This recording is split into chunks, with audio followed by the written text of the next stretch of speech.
If it's Tuesday, President Trump pushes for direct talks between Russian President Putin and Ukrainian President Zelenskyy as he offers Ukraine security assistance but rules out any U.S. boots on the ground there.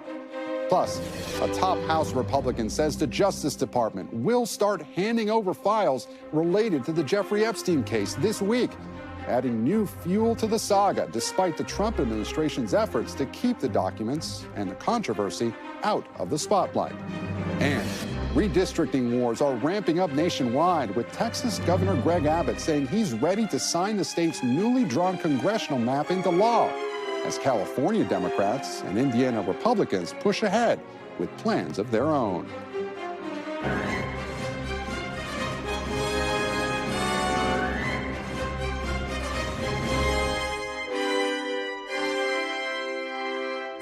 Welcome to Meet the Press Now. I'm Gabe Gutierrez in Washington as the Trump administration keeps searching for a path to end the war in Ukraine after a pair of historic summits. The urgent questions now: can President Trump broker a meeting between Presidents Putin and Zelenskyy, and could that meeting lead to a peace deal? This morning, President Trump sounded a note of cautious optimism about getting to the next phase of the talks, saying that the U.S. would help coordinate security guarantees for Ukraine, even though it will not deploy U.S. troops on the ground, and that Ukraine would also get some land back as part of any agreement. Ukrainians are going to get their life back. They're going to stop having people killed all over the place, and they're going to get a lot of land. But this was a war, and Russia is a powerful military nation, you know, whether people like it or not. It's a powerful nation. It's a much bigger nation. It's not a war that should have been started. You don't do that. You don't take on a nation that's 10 times your size. We should note it was Russia that began the war when it invaded Ukraine, and that President Zelenskyy has repeatedly said Ukraine will not cede territory to Russia. As for getting Russian President Putin to meet with President Zelenskyy, during his meeting with President Zelenskyy and European leaders, President Trump was caught on a hot mic telling President Macron he thinks he can get a deal. I think he wants to make a deal for me. You understand? As crazy as it sounds. My colleague Kristen Welker sat down with an exclusive interview with the French president and asked him about that moment, as well as if he shares President Trump's optimism about Putin's willingness to end the war. What went through your head when he said that to you? I think if, at the end of the day, if we have a deal which is compliant with this long-standing and robust peace, this is a great news. And your president, indeed, is very confident about the capacity he has to get this deal done. What is your level of optimism as we sit here today that they can break through this logjam? Look, I think the optimism of your president is to be taken seriously. So if he considers he can get a deal done, this is a great news, and we have to do whatever we can to have a great deal being fixed, concluded. But a great deal is a deal with security guarantees and a robust peace. As far as I'm concerned, when I look at the situation and the facts, I don't see President Putin really willing to get peace now. But perhaps I'm too pessimistic. And joining me now is NBC News White House correspondent Monica Alba and NBC News chief foreign correspondent Richard Engel, who's on the ground for us in Ukraine. Monica, I want to start with you. What do we know about the security guarantees that President Trump discussed with President Zelenskyy and European leaders yesterday? How concrete are they? Well, they're still working on them, Gabe, and they are really, really complex. So, of course, that is a key question. And we know that Secretary of State Marco Rubio is essentially going to be heading up a commission to try to discuss this with European partners and see what they can outline, see what they can present to see if they can then set up that meeting between Presidents Putin and Zelenskyy. But yesterday was notable when President Trump didn't rule out U.S. troops on the ground in this effort. Now, today, he is ruling that out. But the White House is saying it's possible that that there could be U.S. troops in the air helping to provide air support to European forces. And there are other ways that the U.S. can be involved when it comes to some of these security guarantees. So we know they're going to be discussing that. They're going to be working around the clock, according to these European officials, to see what kind of a plan they can present to them. But of course, the fact that the U.S. is brokering much of this does leave open the question, Gabe, of what role they will ultimately play in it. Of course, knowing the history of what the U.S. has done when it comes to providing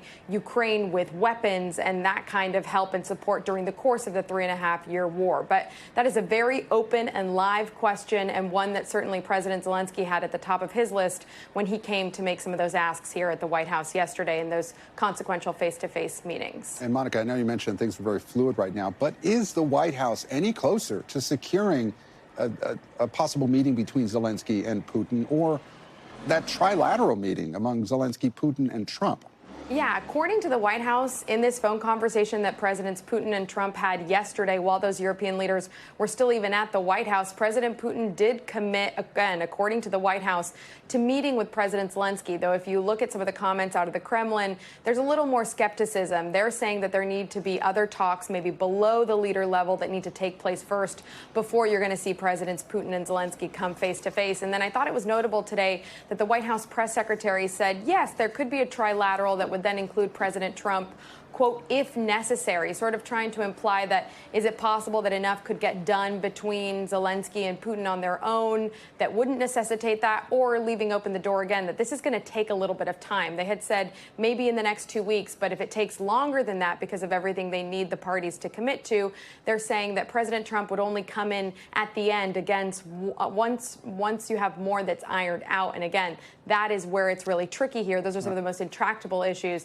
that they just simply have to get in a room and figure out, when we know both sides have said they won't make concessions on certain things that we're discussing here. And Gabe. Monica, there's also the question of where they could even meet, right? Because Putin is wanted for war crimes in a bunch of countries. Oh, yeah. The International Criminal Court essentially could arrest him if he goes to much of the places that you would hold your typical summits. But there are some countries that aren't a party to that, and that includes the United States, which is why President Putin was able to come to Alaska, as you see there, to meet with President Trump. But we know there are a couple of other countries that have been thrown out there. Hungary, for instance, was one example. Turkey was another. They also discussed the possibility of Switzerland, where even one of the Swiss top officials said they would be willing to grant President Putin temporary immunity to come and have a meeting there. That is to say, they wouldn't act on that just for the purposes of trying to see if they can have these discussions, to see if they would yield a pathway to peace. Gabe. So certainly a lot of outstanding questions still. Monica Alba live for us outside the White House. Monica, thank you. I want to turn now to Richard Engel for us in Ukraine. Richard, how was yesterday's summit at the White House received there in Ukraine, and how willing is Zelenskyy to meet with Putin? Well, I'll start with the second part. President Zelenskyy is absolutely willing to meet with Vladimir Putin. This is something that he's told me repeatedly since the early days of the war. It is something that he has told me several times that he wants to do. He has long wanted to meet with Vladimir Putin, but Vladimir Putin has not wanted to meet with him because he doesn't believe that he is a legitimate president, that he is a creation of the West. Putin has called him a Nazi, even though Zelenskyy is Jewish. But Zelenskyy has consistently wanted to meet with Putin. I don't think that's part of the problem. In terms of your other question, how is this all being received here in Ukraine? They want this war to stop, and they want a ceasefire as well, and they want security guarantees. It's not a question of one or the second or the third. They believe that you need all of them to end this conflict and live in peace and dignity. Well, let's start with the security guarantees. Security guarantees are about stopping the next war. They're about preventing Russia from attacking again. So what kind of guarantees would Europe, the United States, be willing to provide Ukraine so that it won't be invaded one more time? And the U.S. has already provided security guarantees back in 1994. Saying that if Ukraine gave up its nuclear weapons, there were Soviet-era nuclear weapons in this country, and they did give them up, that there would be guarantees, and they were signed, by the way, in Budapest, Hungary, that there would be that there'd be no way that any country could attack this because the U.S. and Europe and several other countries agreed to provide security guarantees. They didn't hold up. So Ukrainians already have a decent amount of experience with bad security guarantees not preventing wars. But the security guarantees in this time frame are about stopping the next possible Russian invasion. Then there is the issue of land. How do you end this current conflict? Does Ukraine have to give up 20% of its territory just because Russia happens to still occupy it and stole it illegally? And then there's the question of the ceasefire. President Trump says they don't need a ceasefire, that he can go right to a deal. That's not the way people see it here in Ukraine when they are attacked every single day, when there are drone attacks every day, particularly in the morning, in the evening. It is now late in the evening in Ukraine, and I have no doubt that between now and the sunrise, we will be hearing air raid sirens, and we will probably be hearing explosions from the position where I'm standing right now. You know, and Richard, you're in Kharkiv, northeast part of the country. It's such a city that's been having to fend off these Russian attacks throughout the entirety of the war. I remember seeing you more than 3 years ago in Ukraine. It's hard to believe that it's been so long. I remember back then there was this idea among many Ukrainians I spoke with that they would never under any circumstances agree to ceding any territory. Richard, I'm wondering where you're standing right now with the Ukrainians that you've spoke with. Is there a sense of exhaustion and perhaps that they may come to terms, that they may have to agree? There's not. None. Mm-hmm. No, there is not a sense of exhaustion. And think about how this process might play out, because can the Ukrainians or would the Ukrainians have no choice but to accept that they are giving up or forced to surrender 20% of their territory, or 19%, or 18%, or 17%? President Zelenskyy can't just say, yes, I'm going to do that. There needs to be a referendum. There needs to be a change of the Constitution. Can you imagine how that process will go? The internal divisions that will take place in this country. Imagine the politics in the United States if suddenly an American president had to say, we are going to give up the eastern seaboard of the United States to a foreign power forever, and all the people in it, and all the cities, and all of their possessions. It is probably not something that any politician can survive. So just coming to having a summit and agreeing to terms, then you have to sell it here, and selling it in Ukraine could be a very, very destructive process for the politics in this country. So there's a lot of hills to climb still. Richard Engel, live for us in Kharkiv, Ukraine. Richard, thank you for that context, and we thank you and your team as well. And now let me bring in Michael McFaul, the former U.S. ambassador to Russia and NBC News international affairs analyst. Michael, after the high-stakes summit, both in Alaska and at the White House, do you think we are any closer to ending the war in Ukraine? I hope so, but I don't see the evidence to support that hypothesis. Putin has not changed any of his positions. He just reiterated them in Alaska. And on some of them, tragically, in my view, the president decided to accept them. And for instance, on the ceasefire, he just gave up on that.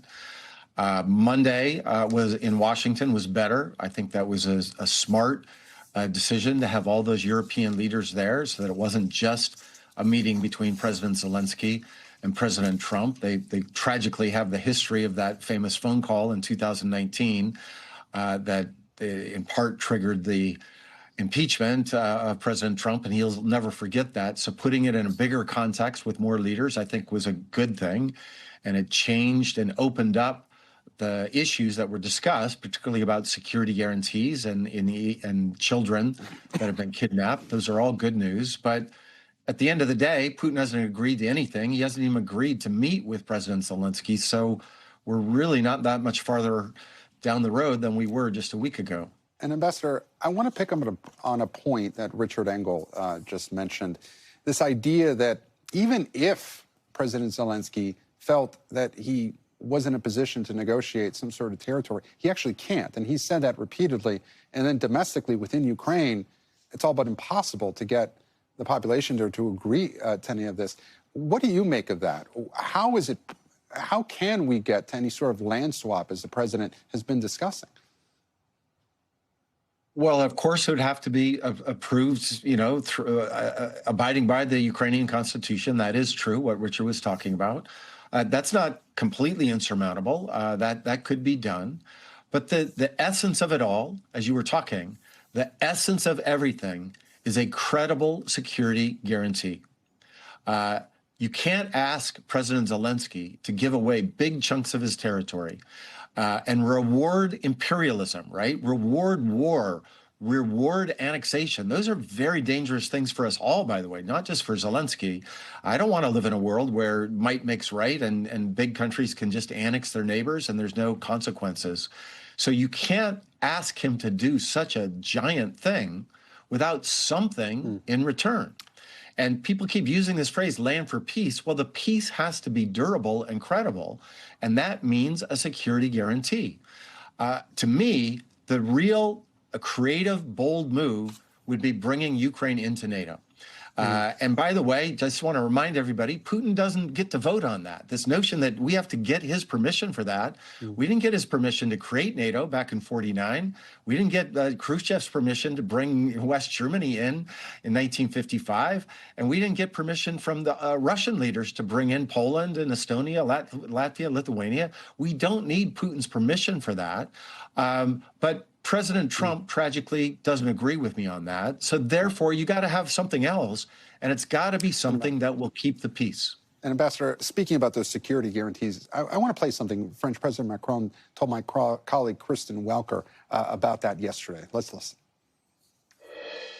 The first security guarantee for Ukraine and Europe is to have an important Ukrainian army which will resist to any new aggression and which will create a deterrence effect vis-à-vis, the attempt to aggress Ukraine again.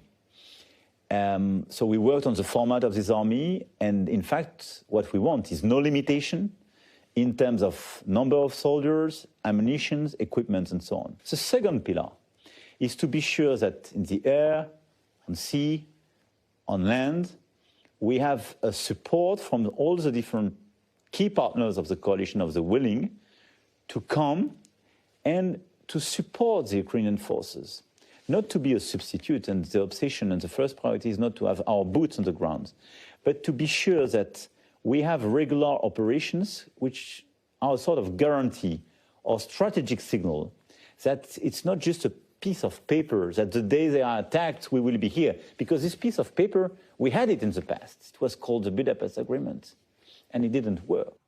And Ambassador, do those security guarantees for Ukraine go far enough? Is what President Macron outlined enough to constrain Putin? I don't know. Honestly, I don't know. I don't know if anybody knows. If Russian soldiers are marching into Ukraine, will France actually go to war with Ukraine? Will they do that without American support?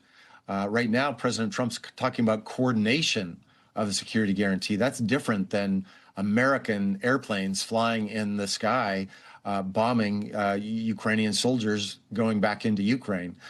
So I think, at some point, if that's the best they can do, they'll have to settle for it, maybe. But I think it's not as credible as what the Ukrainians want right now. Ambassador McFaul, we thank you for your time and expertise. Thank you. And coming up, the Republican House Oversight Committee chairman says that the Justice Department is cooperating with his subpoena and will start turning over records related to the Jeffrey Epstein case this week. Plus, the latest in the redistricting wars as House Republicans in Indiana get on board with the president's push to redraw their congressional map as both Texas and California move forward with maps of their own. What it all means for the midterm elections straight ahead. You're watching Meet the Press Now.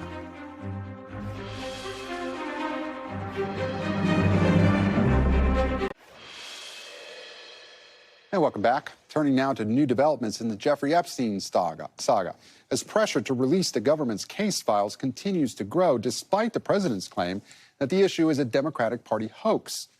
The Republican chairman of the House Oversight Committee, James Comer, announced late yesterday that the Justice Department would begin complying with his committee's subpoenas for documents and information tied to the case, and will start handing over that material on Friday. The news came just hours after President Trump's former Attorney General Bill Barr sat for a closed-door deposition as the first witness in the Oversight Committee's investigation into the Epstein files. NBC News senior national political reporter Sahil Kapur is with me now. Sahil, what types of documents will the Oversight Committee be receiving? That only the DOJ knows, and they have not said. But I can tell you what types of documents the subpoena required the DOJ to hand over. And this was issued 2 weeks ago, by the way. The deadline is today, and they will miss that deadline. The documents include all documents and communications involving Epstein, Ghislaine Maxwell, and relating to trafficking and exploitation of minors, includes case files on Epstein and Maxwell and their respective prosecutions, documents on the 2007 non-prosecution agreement at the time of Jeffrey Epstein, which critics have called a sweetheart deal, all documents and communications regarding his death in 2018, which has sparked quite a few conspiracy theories as it was ruled a suicide, and finally, any references to his case that were brought up in the Justice Department during the Biden administration. These documents are required to be handed over full and unredacted with two exceptions. They're allowed to redact personally identifying information of victims, and they're allowed to remove or redact any sex abuse material. Now, Comer yesterday defended the move by the DOJ to take a few extra days to start handing over the documents, saying that the DOJ needs more time to redact that very information. And he argued that the administration is committed to transparency. The ranking Democrat on this committee, Robert Garcia, not so convinced, says the documents are due today. And he said any delay would show that the so-called Trump-Epstein cover-up continues, end quote. So, wait, if this does begin on Friday, how long will the process take? Once again, that is up to the DOJ. And Comer, in a statement yesterday, Chairman Comer did not say how long the DOJ would take, only that it would begin Friday. And the DOJ has yet to definitively say that it will hand over all the documents required. So there are a lot of open questions still. Now, we mentioned that Bill Barr did sit for a closed-door deposition yesterday.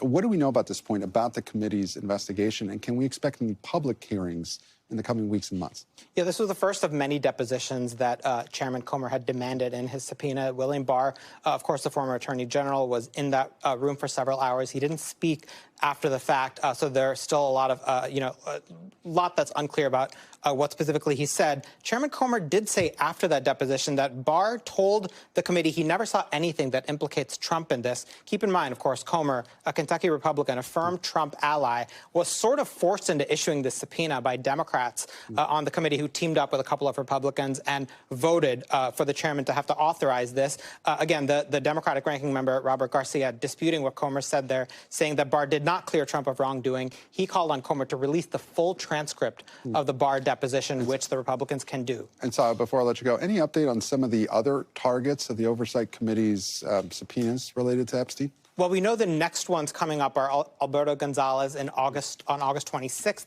Jeff Sessions on August 28th. Everything else comes in the months after that. That includes a bunch of former attorneys general and former FBI directors, as well as Bill and Hillary Clinton. Big open question as to whether they're going to do this or what kind of involvement that they're going to have.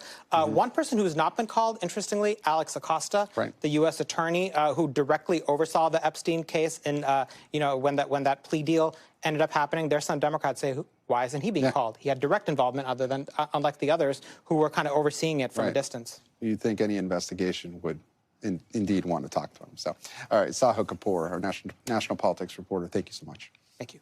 And turning now to Texas, where Democrats have returned to the state, ending a 2 weeks-long standoff over redistricting, which sparked a national reckoning over congressional maps ahead of the 2026 midterm elections.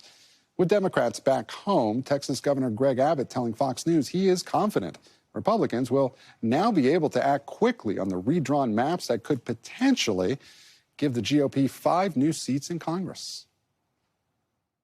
The House committee already passed those maps out, and those congressional maps are going to pass out on the House floor on Wednesday. They've already passed out of the Senate. They will become law probably by the end of this week. But tensions remain high in the State House as Democratic State Representative Nicole Collier says she will remain locked in the chamber until the House reconvenes tomorrow morning, or longer if she has to, refusing to sign off on a law enforcement escort to be allowed to go home. Meanwhile, in Indiana, a Republican congressional delegation has now endorsed a Trump-backed push to redraw the state's congressional maps, framing it as a response to Democrats' gerrymandering. It all comes as California is pushing ahead with its own redistricting plans, which Gavin Newsom has said is a direct response to Republicans' actions in Texas. And joining me now is senior national politics reporter Natasha Korecki. Natasha, so good to have you here. I want to start in Texas. You spoke with State Representative Collier. What'd she tell you, and what does it say about Texas Democrats' strategy now that they're back in the state? Right. Well, she said, first of all, she's not budging. In order to leave, she framed it as having to sign a permission slip. And essentially what Republicans said was, Democrats, you flood the state once. We didn't have a quorum. So you have to now sign something that allows a surveillance officer, basically somebody with them around the clock, to stay with them. She would not sign that. Other Democrats have. A couple of them came back and stayed with her overnight. So she has now been there for over 24 hours. She stayed locked inside of the chamber because she refused to take that escort. And so essentially what she was saying to me was she thinks that Republicans are overreaching and they want her power, and she is not going to give up her power without a fight. Well, Indiana's congressional delegation is calling for mid-decade redistricting in their state, echoing calls from the president. How are those calls playing out among state lawmakers there? Right. Well, it's very different with state lawmakers. Here in Indiana, you have a very different situation than in Texas, where Governor Abbott acquiesced immediately to the White House's demands. Indiana state lawmakers and the governor have said, we don't like this. There's division in the leadership on the state level, and they're the ones who have to approve this. So there's Republicans pushing back on this, saying that it's not necessary. This is not an emergency, to redistrict to win, a midterm election is not an emergency. So there's a little more finessing the White House has to do, and they have an invitation to these lawmakers to come to the White House to assist in that. Natasha, they're saying it's a response to Democratic gerrymandering. Meanwhile, Gavin Newsom says Democrats need to respond to Republican gerrymandering. Has this just become a chicken or the egg situation? It really has. I mean, and you can see how quickly this could end up rippling across the country. The difference, though, that Democrats would argue, and something that is true, it is very unusual to redistrict mid-decade. You're supposed to redistrict and draw new congressional maps after a census, and that's, once every 10 years. Now Trump came forward and said, essentially he's admitting he's not looking at a good political situation with the midterms next year. He needs more seats. He specifically said publicly that he wants 5 more seats in Texas. And so he's pushing forward a mid-decade redistricting. That is what is different here. And in California, they're saying they're responding to Texas and that they have to fight fire with fire. And that's what Democrats are saying across the country. Really quickly, Natasha, how restrained are states like California by their own laws? Is it out of the realm of possibility that voters reject this effort in November? That's not out of the realm of possibility. Democrats there say they do see a path to winning this, a very good path. Otherwise, they would not embark on this at all. But it is possible that they could get rejected. Our senior national politics reporter, Natasha Korecki. Natasha, always good to have you. Thank you. And up next, a top official in the Middle East tells NBC News that the ball is now in Israel's court after Hamas agreed to a ceasefire proposal in coordination with Egypt and Qatar. We'll have the details and the response. You're watching Meet the Press Now. Stay with us.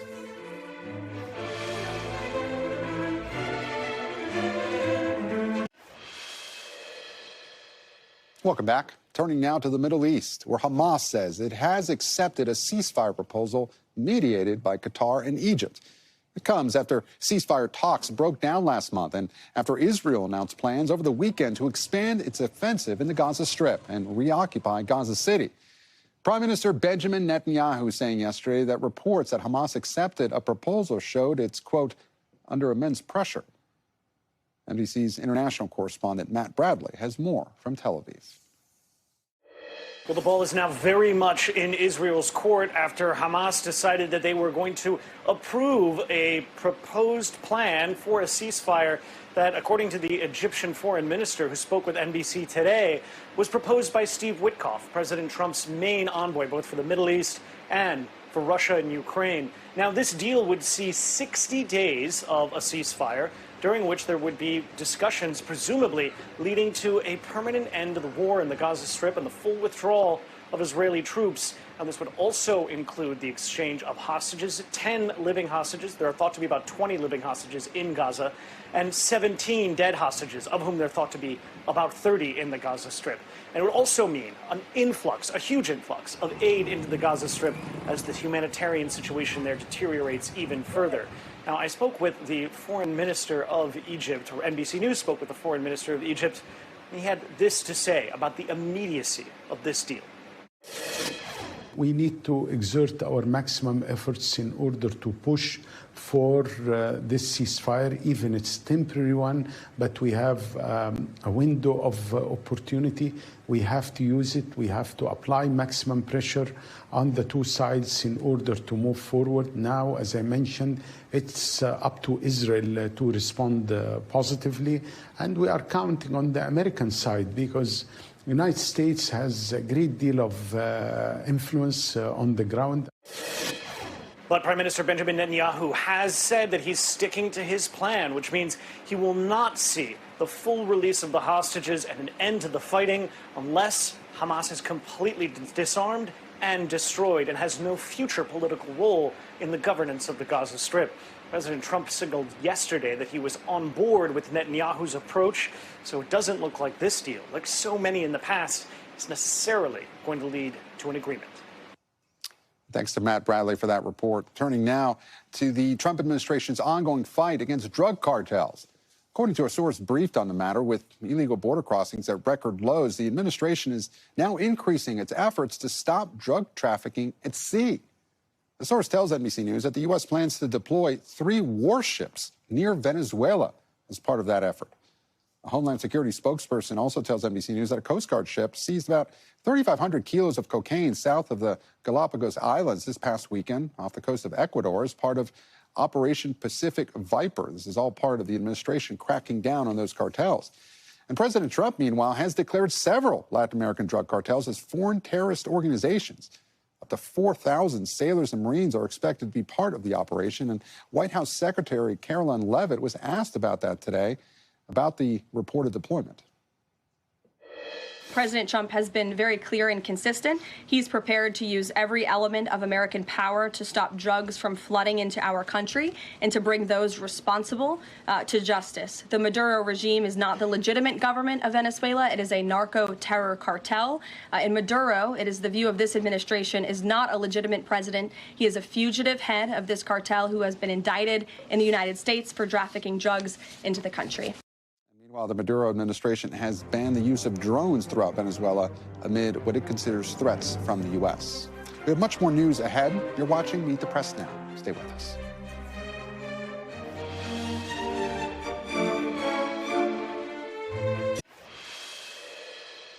And welcome back. A potential presidential candidate is playing to his party's base with all-caps tirades on social media.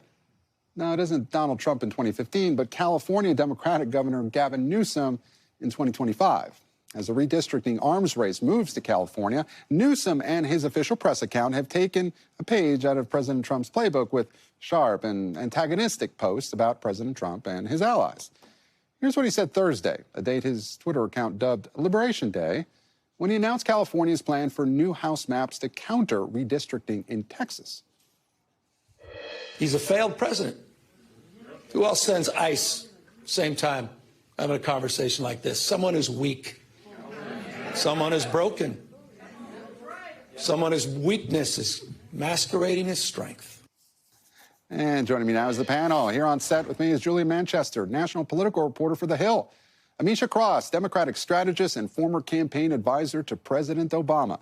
And Brendan Buck, former advisor to House Speakers John Boehner and Paul Ryan, and he, of course, is also an NBC News political analyst.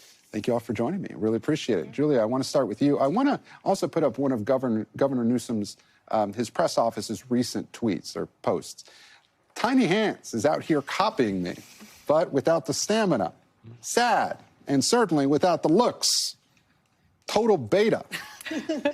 Is this really what Democrats want here? Do they want their own Trump, Julia? Well, I think Democrats are trying to figure out what the best way to, how they should best resist Trump. And they've been trying to figure this out really over the past 8 months or so. It's interesting that we're hearing Governor Newsom take this tone now, because 8 months ago, or maybe it was 7 months ago, when Newsom traveled here to Washington, D.C. to ask Trump and Republicans and Democrats on the Hill for federal aid to help with those wildfire efforts out in California, we saw him taking a very conciliatory tone, even going on cable news networks and giving interviews where he was somewhat complimentary of the president. Now it's night and day, and we're seeing, I think, him really trying to punch back. And we've seen from a wing of the Democratic Party, I think the more progressive wing of the party that's growing louder and louder, this push for Democrats to really fight fire with fire and take a more aggressive tone. You know, Amisha, it's so interesting what Julia was bringing up. Is this shows a divide within the Democratic Party, but is it between moderate and progressive, or is it really just how you end up taking on Donald Trump? I think it's the formula about how to take on Donald Trump. What many Democrats have recognized is that policy for policy does not work. At the end of the day, Democrats ran on policy in the last election cycle and got mollywopped across the country. They have to find a way to not only break the news cycle, but to also knock Trump on the chin. He has been in this ring fighting Democrats day in and day out since 2016. And for the better part of that time has actually landed some really heavy hits. So Democrats are now jumping into the fight that they're in versus the one that they want. The one that they want is a field of, a foregone pass, so to speak. And they are recognizing that Americans, for the most part, are kind of in two camps. And at the end of the day, they've got to show Democrats, moreover, because Democrats, the polling numbers for the Democratic Party are still in the toilet. They've got to show Democrats that they have something to believe in. They have to show them that they're in this fight. They also have to show them that, Trump's not going to just roll them over. And I think that that's what a lot of the Democratic leaders are trying to do right now. Brendan, a lot of people have tried to mimic Donald Trump before. It worked out really well for Marco Rubio in 2016. Right. Is this going to work this time? I mean, I'm not going to say it's not smart for a minute. It's got us talking about it. I think clearly what Gavin Newsom is trying to do is kind of be the main character on the Democratic side. And that's clearly working for him. At this point, he is, with a party that sort of lacks a leader, he's the first person you think of. Now, does that make you the nominee in 3 years? I don't know. There's not a great track record of the person who's considered a sort of front runner actually ending up there. But certainly they're learning lessons from Donald Trump, and it has worked for Donald Trump. Donald Trump's biggest superpower, of course, is he blocks out the sun. We all have to talk about him. We're talking about Gavin Newsom. That's probably good for him for the moment, but you're going to have a little more substance than some tweets. Well, speaking of substance, will it be difficult for Republicans to attack Newsom on redistricting when that's what they're doing in Texas? Everyone's a hypocrite on redistricting, so I don't think there's anyone's going to have any trouble attacking. That's a great slogan. Everyone's a hypocrite. Vote for me. There's no good guys. There's no bad guys on redistricting. Everybody does it. You can talk about who did it first or not, but it's a race to the bottom. It's really making governing almost impossible. So sure, everyone. This is politics. I mean, this is the purest form of politics. So everyone is just going to say what they need to say. And Newsom is doing it in a very fundamentally different way than what we're seeing Republicans do in Texas. He's actually taking it to the people. There's still a democratic process to redistricting. Well, yes, the outcomes would be the same. That's because in California, that's how you have to do it. If he could do it the way that Texas was doing it, I'm sure he would do it the exact same way. Well, Julia, would we be having this conversation if Donald Trump hadn't injected himself into this and publicly said, hey, I want 5 extra seats in Texas? I don't think we would. And, another thing we're starting to have a conversation about after President Trump brought this up yesterday is mail-in voting. I mean, we are seeing President Trump seemingly throw everything out there ahead of the midterms to potentially give Republicans a boost, or at least that's the argument that Democrats are making. I mean, we've seen, from redistricting to mail-in voting, this is all about, according to Democrats, President Trump trying to help Republicans, and we're talking about it. So, Amisha, I do want to turn out another topic, the takeover of D.C., the takeover of the police department, the deployment of hundreds of National Guard troops. Yesterday, during the Oval Office remarks, the president said, D.C.'s safe. Now people can go out to dinner for the first time in 2 years. And yet, you see all these Republican-led states, these red state governors, sending more troops to D.C. How can that be true? D.C. is now safe, but now governors are sending more troops? Well, these two things can't be true at the same time. If just last week, we were a hellscape, we can't all of a sudden be the most safe place on earth today. The truth of the matter, the fact of the matter here is that D.C.'s crime is at a 30-year low. At the end of the day, yes, there are still some hot spots in the city, just like every major city has those issues. There was no need to call in extra forces. The D.C. police, yes, they need more support. There's more community services and other things that the mayor's office has done that has worked to reduce crime. But moreover, I think that there are Southern governors who are literally just trying to get a pat on the back from President Trump. So you're seeing them. Mississippi, Lord knows, you're in the middle of a hurricane season. Louisiana, Texas, you name it. You guys should be worried about using the National Guard for things that they need to be deployed for instead of sending them to D.C. where we have it under control. To be fair, I did speak with community activists last week, and there has been a few of them say, look, we've been wanting more attention to crime in D.C. for a long time. The police department can use the help, and they're glad to see the increased presence, even if it is a show of force. How do you respond to that? Well, as somebody who's worked in criminal justice reform and somebody who, full disclosure, has a father who's a police superintendent, not in D.C., the collaboration between police and community has to always be a 50-50 workaround with each other. When you don't have that, you're going to have issues. So after-school programs, mental health resources, areas that provide housing, ensuring that there's a certain level of stability is always going to make a community safer. It is not just policing, and it is not surveilling and having cops on the corner. Yes, that scares the hell out of people, but specifically it is overzealous in communities of color where we've seen time and time again this go in the wrong direction. In addition to that, we know that Donald Trump, somebody who has spoken, and I agree with him when he spoke out against the crime bill that was in the early 90s. We knew what those outcomes were. And the way that we got there is the exact same way that he is trying to pursue criminal justice reform right now. And my caution to those who stand by that is that if you had a problem with the lock 'em up, the beat 'em up, the 3 strikes you're out, the people getting shot and maimed on the street from the police officers just a few years ago, be ready for that to happen again. Brendan, the president said last week that other cities, other Democrat-led cities, should pay attention to what's happening in D.C. Obviously, he can't do a lot of things he's doing in D.C. in other cities, but is this becoming, ahead of the midterms, just the Republican boogeyman, these Democrat cities? And what do you think, what can they learn from what's happening in D.C.? Should they expect the Trump administration to go after cities or to deploy more federal resources somehow, even if it isn't National Guard troops? Well, we'll see how well this works out for him. Again, in disclosure, I work with a lot of mayors.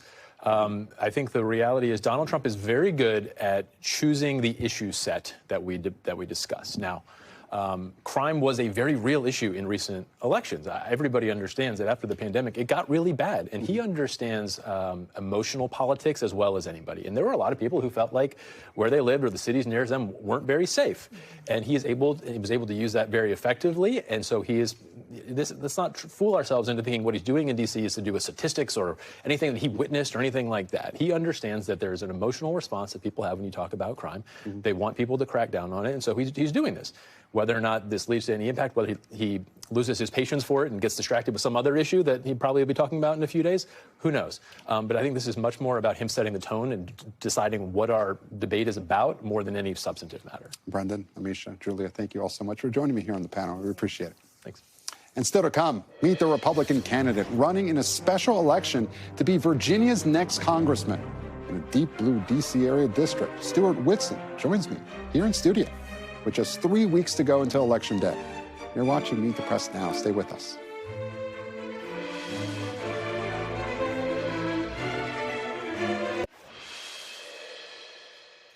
Hey, welcome back. Well, it may not feel like election season. Voters will soon be heading to the polls for a special election in Northern Virginia to fill the House seat vacated when longtime Virginia Democratic Congressman Gary Connolly died earlier this year from esophageal cancer.